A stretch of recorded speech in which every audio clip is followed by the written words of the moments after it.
তার উপরে ঔষধি প্ল্যান্ট চুরির অভিযোগ তুলে।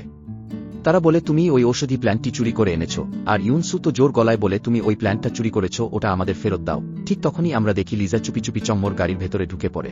এদিকে চম্ম তখন তার আঙ্কেল আন্টি আর কাজিনকে বলে আমি কিছু চুরি করিনি, তোমরা এভাবে আমার বিরুদ্ধে অভিযোগ তুলতে পারো না। তখন ওরা বলে যদি সত্যি তুমি চুরি না করে থাকো তাহলে আমাদের তোমার গাড়িটা ভালো করে তল্লাশি করতে দাও, কি জানি তুমি আগেই ওটাকে গাড়ির ভেতরে লুকিয়ে রেখেছ।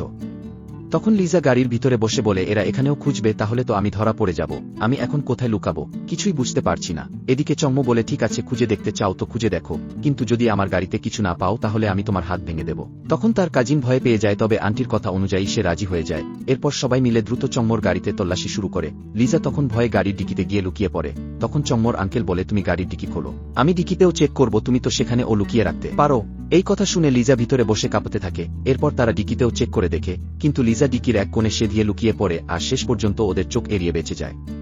তারা তখন সেই ঔষধি প্ল্যান্টকে খুঁজে পায় না।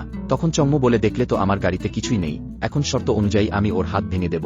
তখন তার কাজিন ভয় বলে দয়া করে আমাকে মাফ করে দাও। অন্যদিকে আমরা দেখি লিজা গাড়ি থেকে বেরিয়ে আসতেই সে আবার মানুষ রূপে ফিরে আসে। সে তখন আশ্চর্য হয়ে ভাবে না জানি কিভাবে আমার রূপ বদলে গেল। এরপর সে জোরে জোরে চিৎকার করে বলে হ্যাঁ ওই ছেলেটাই আমাকে চুরি করে এনেছিল, ওর শাস্তি হওয়া উচিত।